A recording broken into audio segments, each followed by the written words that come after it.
Hey guys, John here, BJ60 Landcruiser addict. Don't forget to subscribe and like this video if you find it helpful.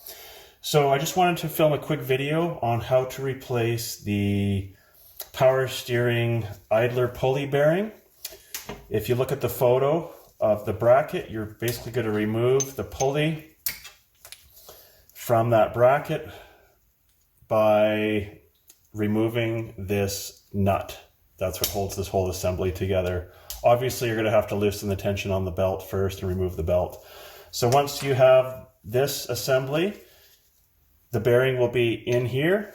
There's going to be a snap ring. So you're going to remove the snap ring, flip this over, put a socket that fits here, and you're going to lightly tap the bearing out, and that's it. Once the bearing's out, you're going to find a socket that fits the outside diameter of the bearing. So I have this one here.